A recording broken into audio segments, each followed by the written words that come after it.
ప్రస్తుతం global summit దగ్గర అయితే ఉన్నాము. అనేక పెట్టుబడులు తీసుకురావడానికి సీఎం రేవంత్ రెడ్డి అయితే నాంది పలికారని కూడా చెప్పుకోవచ్చు. దాంట్లో భాగంగానే అనేక విషయాలు అయితే మాట్లాడుకుందాం. మనతోని రియాజ్ సార్ గారు అయితే ఉన్నారు, మాట్లాడదాం. సార్ నమస్తే సార్. ఎట్లా చూడొచ్చు, ఈరోజు ఘనంగా జరుగుతూ ఉంది. నిన్నటి నుండి కూడా అనేక దేశ విదేశాల నుండి కూడా పెట్టుబడి పెట్టడానికి తెలంగాణకి తరలిస్తున్న పరిస్థితి కనబడుతుంది. ఎట్లా చూడొచ్చు వీటిని? లివ్ లోకల్లీ థింక్ గ్లోబల్ అనేది ఈరోజు వరల్డ్ వైజ్ కాన్సెప్ట్.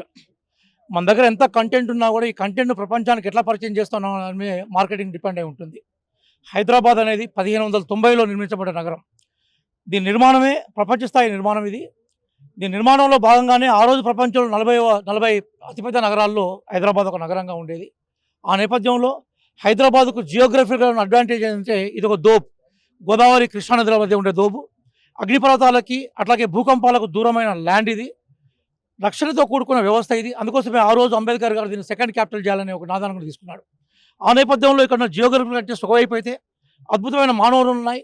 నిజాం సర్కార్ అయిపోయిన తర్వాత ఇది పూర్తిగా భారతదేశంలో విలీనం అయిపోయిన తర్వాత ఇక్కడ సర్ఫే కాస్ట్ ల్యాండ్స్ వచ్చాయి. ఆ సర్ఫే కాస్ట్ ల్యాండ్స్ మూలంగా బేసికల్గా ఇక్కడ మనం దాన్ని మనకి ఈరోజు సాఫ్ట్వేర్ ఇంజనీరింగ్ కానీ హార్డ్వేర్ ఇంజనీరింగ్ కానీ మనం ఇచ్చే అవకాశం ఇచ్చాం. దాంతో ఇది ఒక అద్భుతమైన టెక్నాలజికల్ సిటీగా రూపొందింది. రేవంత్ రెడ్డి గారి నేతృత్వంలో ఈ సిటీకి ఉన్న జియోగ్రఫీ కానీ అట్లాగే ఫిజికల్ కండిషన్స్ని మేము బేస్ చేసుకుంటూ అట్లాగే దీనికి సంబంధించిన ఇష్యూస్ని మేము ప్రపంచానికి పరిచయం చేసే క్రమంలో ఈరోజు మార్కెట్ వ్యవస్థను మేము తీసుకొచ్చే ప్రయత్నం చేస్తాం. కాబట్టి తెలంగాణ సింబల్ ఫర్ బిజినెస్ అన్నాం, తెలంగాణ సింబల్ ఫర్ మార్కెటింగ్ అన్నాం, తెలంగాణ ఈ సింబల్ ఫర్ హ్యూమన్ రిలేషన్స్ అన్నాం.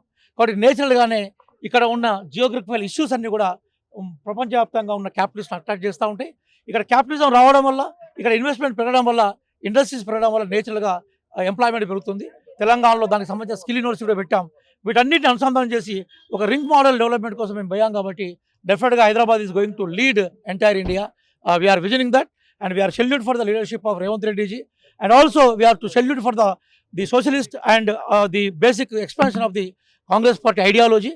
And we hope Hyderabad is going to become the Indian leading city and is going to become the capital city of India. Trump media కూడా 1,00,000 కోట్లు పెట్టుబడి పెట్టడానికి కూడా ముందుకొచ్చింది. ఇలా చూస్తే అనేక విధాలుగా కూడా వస్తూ ఉన్నాయి. వీటిని అన్నింటిని కూడా అభివృద్ధికి నాంది పలికిందని అనుకోవచ్చా? సహజంగా మనకు 1990sలో సోవియట్ యూనియన్ కొలాప్స్ అయిపోయిన తర్వాత లిబరలైజేషన్, ప్రైవేటైజేషన్, గ్లోబలైజేషన్ వ్యవస్థ వచ్చిన తర్వాత క్యాపిటలిజం ద్వారా ఇండస్ట్రీస్ డెవలప్మెంట్కి ఒక మార్గం ఓపెన్ అయిన తర్వాత డెఫినెట్గా మేము రకరకాల రూపాలు తీసుకుంటా ఉన్నాం. అందుకోసం ఈరోజు ప్రపంచవ్యాప్తంగా 44 దేశాల నుంచి 150 కంపెనీల రిప్రజెంటేటివ్స్ వచ్చారు. ఆ కోణంలోనే మేమేమంటున్నాం అంటే హైదరాబాద్ మీకు రక్షణ ఇస్తుంది, హైదరాబాద్ అవకాశాలు ఇస్తుంది. మీరు ఇక్కడ ఇండస్ట్రీస్ డెవలప్ చేసినప్పుడు, మాకున్న బేసిక్ మోడర్న్ సిటీని మీరు ప్రమోట్ చేసినప్పుడు, ఫ్యూచర్ సిటీ ప్రమోట్ చేసినప్పుడు, మాకు ఎంప్లాయ్మెంట్ జనరేషన్ చేసినప్పుడు డెఫినెట్గా మీకు అవకాశాలు ఇస్తామని మేము చెప్తున్నాం. ఎక్కడైతే క్యాపిటలిస్టులకి ప్రాఫిట్ ఉంటుందో, ఎప్పుడైతే క్యాపిటలిస్టులకి బేసికల్గా రక్షణ ఉంటుందో సహజంగానే వాళ్ళు ఇన్వెస్ట్మెంట్కి తయారుగా ఉంటారు. ఈరోజు రేవంత్ రెడ్డి గారి నాయకత్వంలో ఆ దిశగా మేము ప్రయాణం చేస్తున్నామని మీ ద్వారా ప్రజానికాన్ని తెలియజేస్తున్నాం. అంటే ఈ సమ్మిట్కి రాహుల్ గాంధీ రాలేదు, విదేశాల నుండి వేరే వాళ్ళు వస్తూ ఉన్నారు, ఈ కాంగ్రెస్ నేతలే రావట్లేదు, అధినేతలు కూడా రావట్లేదు అని కూడా కొంతమంది విమర్శిస్తూ ఉన్నారు కదా, వీటిని ఎలా వస్తూ ఉన్నారు? రాహుల్ గాంధీ గారు కానీ ప్రియాంక గాంధీ కానీ వాళ్ళు ఇప్పుడు పార్లమెంట్ సెషన్ జరుగుతూ ఉన్నది. వందే మాత్రం చర్చ జరుగుతూ ఉన్నది. వందే మాత్రం నినాదాన్ని 1937లో మొట్టమొదటిసారిగా అడాప్ట్ చేసుకున్న పార్టీనే కాంగ్రెస్ పార్టీ. వందే మాత్రం నినాదాన్ని స్వతంత్ర ఉద్యమ స్లోగన్గా మార్చింది కాంగ్రెస్ పార్టీ. ఇక్కడ మోడీ గవర్నమెంట్ అసత్య ప్రచారానికి వ్యతిరేకంగా పార్లమెంట్లో వాళ్ళు యుద్ధం చేస్తూ ఉన్నారు. రాహుల్ గాంధీ గారు, ప్రియాంక గాంధీ గారు, అట్లాగే మల్లికార్జున ఖార్గే గారు. ఈరోజు మా ప్రియతమ నేత సోనియా గాంధీ గారి జన్మదినం. కాబట్టి మా బ్లెస్సింగ్స్ ఉన్నాయి. రేవంత్ రెడ్డి గారు మా ఐడియాలజీని తీసుకుపోయే ఛాంపియన్ దక్షిణ భారతదేశంలో ప్రధాన తెలంగాణలో. కాబట్టి మేమందరం కలిసి పనిచేసే టీమే. మేము వాళ్ళకి ఇన్వైట్ చేస్తాం. పార్లమెంట్ సమావేశంలో రాలేకపోతున్నారు అంతే తప్ప భవిష్యత్తులో డెఫినెట్గా మేము తీసుకుంటున్న ఆచరణ ఏదైతుందో అది రాహుల్ గాంధీ గారే. మేము ఒకటే చెప్తున్నాం, ఈరోజు అమర్త్య సేన్ కోరుకున్న వెల్ఫేర్ సొసైటీని మేము తీసుకుంటున్నాం. అమర్త్య సేన్ గారు ఏమన్నారంటే డెవలప్మెంట్ ఎంత యాంగిల్లో ఉన్నా కూడా దానికి పబ్లిక్ వెల్ఫేర్ ఉండాలని చెప్పారు.